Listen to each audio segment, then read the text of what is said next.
Alhamdulillah kita masih diberi kesempatan untuk bertemu dan belajar seperti biasanya. Baiklah, sebelum kita belajar, ada baiknya kita berdoa terlebih dahulu. Tolong bantu siapkan Maulana, kita berdoa dulu.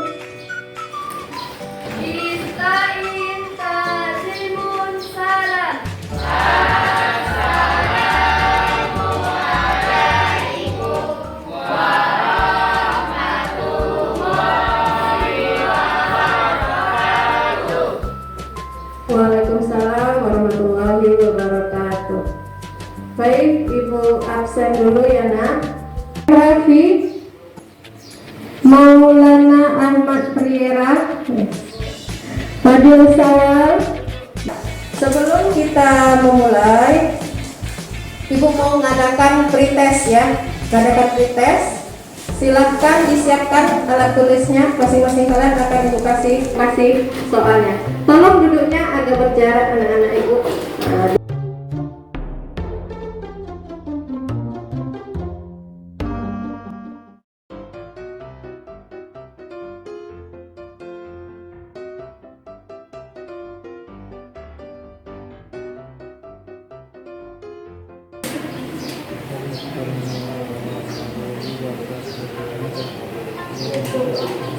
Kertas pretestnya silakan kumpulkan ke depan.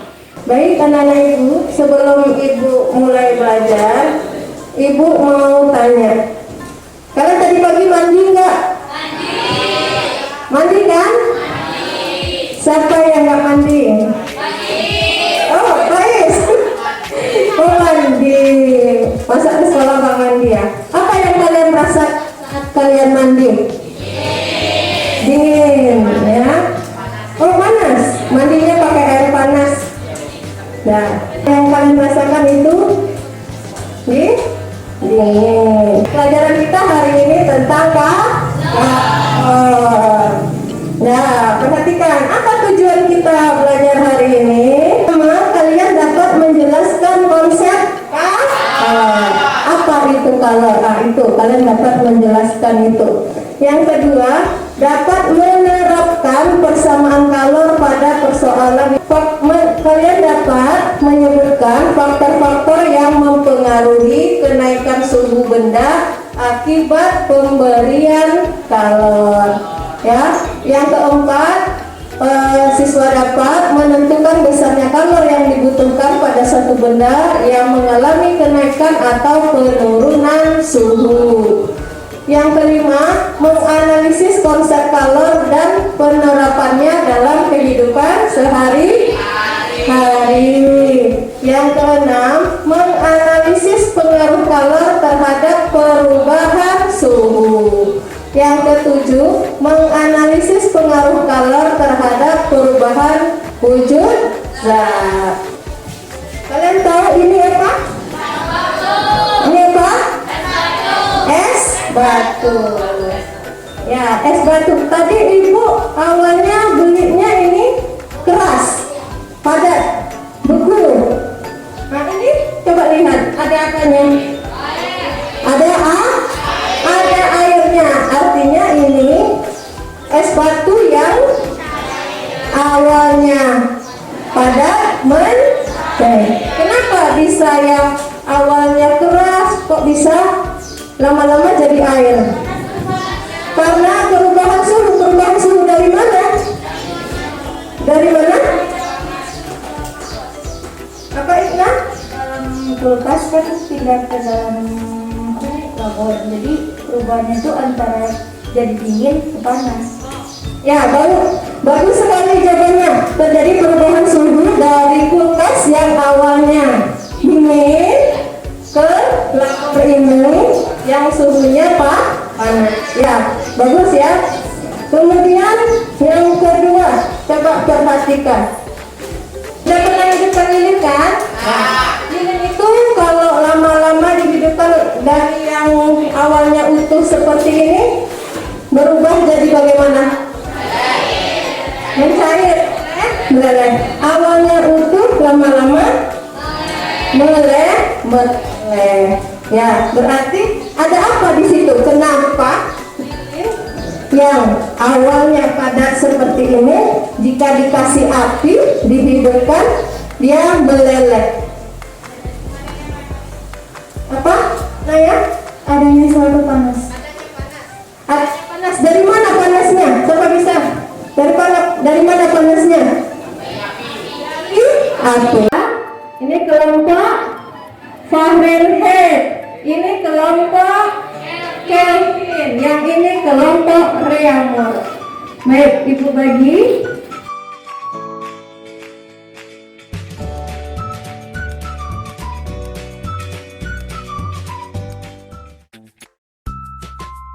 Sekarang silahkan buka KPD-nya mulai dari petunjuk belajar.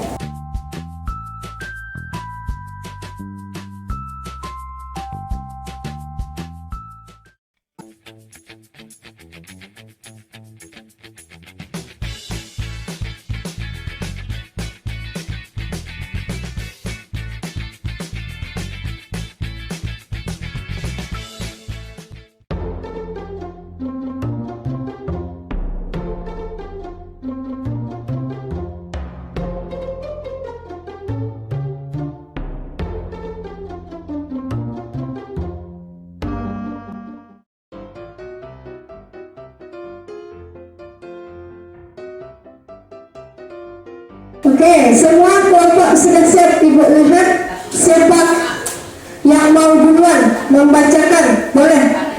Kami perwakilan dari kelompok Kelvin akan membacakan hasil dari diskusi orientasi. Masalah 1, dikarenakan suhu di dalam kelas merupakan suhu panas sehingga es batu itu mencair dan terjadilah perubahan ukuran es batu. Perpindahan suhu di dalam bentuk panas disebabkan oleh panasnya kalor. Masalah 2, panas yang dihasilkan oleh api mampu mengubah ukuran lilin yang semula utuh menjadi kecil. Lilin itu meleleh karena adanya suhu yang panas dihasilkan api. Suhu panas ini bisa naik karena lanjut.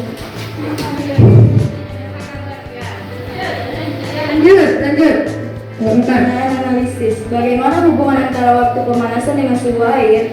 Waktu pemanasan dengan suhu tergantung dengan massa. Jika massa kecil maka sedikit juga waktunya, begitu sebaliknya. Bagaimana hubungan antara kenaikan suhu air terhadap massa air? Jika massa airnya 100, suhu awalnya 4 derajat Celcius. Setelah dilakukan pemanasan, suhu naik ke 50 derajat Celcius. Sedangkan massa air 200 ml, suhu awalnya 30 derajat Celcius. Naiknya suhu hanya sampai ke 44 derajat Celcius.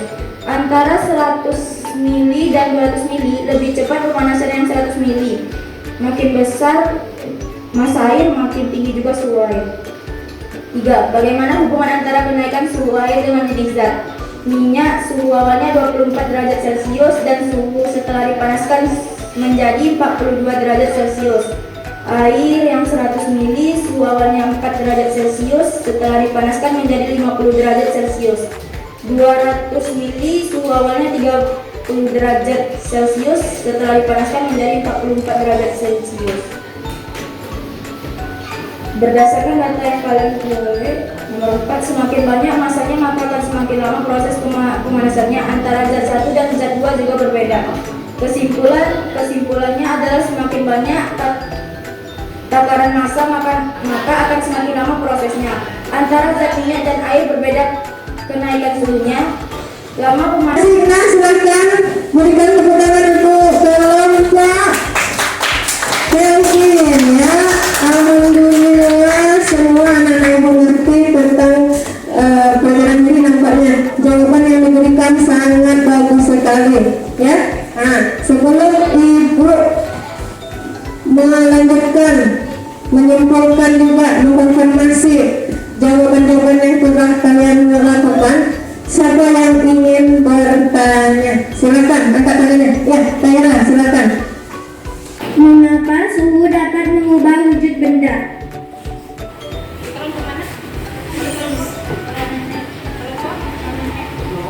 Untuk kelompok Fahrenheit, oke.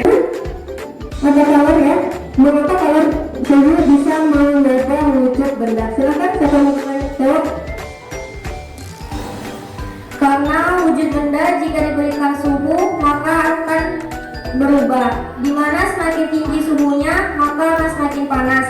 maka wujud benda akan berubah.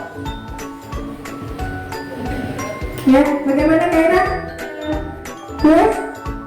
Oke, baik. Jadi, ya, untuk konfirmasi. Jadi, bagaimanakah hubungan antara waktu pemanasan dengan suhu air? Ya, sesuai jawaban kelompok kalian tadi bahwasannya semakin tinggi suhu yang dihasilkan, waktu yang dibutuhkan juga semakin lama. Coba kalian lihat tadi lilinnya, semakin lama lilinnya juga semakin kecil. Berarti kalau yang dihabiskan juga semakin banyak. Itu. Yang kedua, bagaimana hubungan antara kenaikan suhu air terhadap massa air? Adakah hubungannya? Ada. Semakin besar massa airnya, maka semakin lama waktu yang dibutuhkan. Kalau yang dihasilkan juga semakin banyak, kalau rata semakin besar. Ya, itu dia hubungannya. Kemudian bagaimana hubungan antara kenaikan suhu dengan jenis zat? Nah, jenis zat tadi ada dua, ada air dan minyak. Apa hubungannya? Ya, jenis zat yang berbeda menghasilkan suhu yang berbeda. Waktu yang dibutuhkan juga semakin lama. Waktu yang dibutuhkan dengan jenis zat yang berbeda semakin berbeda. Ya, paham untuk pembelajaran hari ini? Paham? Nah, kesimpulannya apa untuk hari ini? Kesimpulannya bahwasannya kalor dapat mempengaruhi suhu benda. Satu lagi, bahwasannya kalor dapat mempengaruhi perubahan bentuk benda, perubahan wujud. Itu kesimpulannya. Dari sekian banyak yang kalian coba tadi, kesimpulannya kalor mempengaruhi suhu. Satu lagi, kalor mempengaruhi wujud benda. Paham pembelajaran hari ini? Paham, alhamdulillah. Baik, silahkan kumpulkan lembar kerja bahan ajarnya ke depan.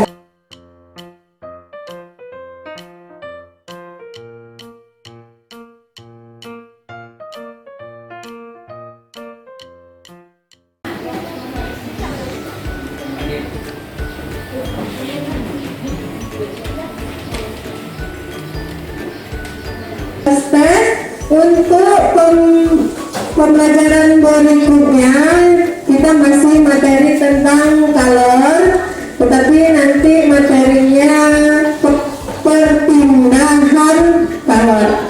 Jadi silahkan dibaca bukunya untuk pertemuan berikutnya.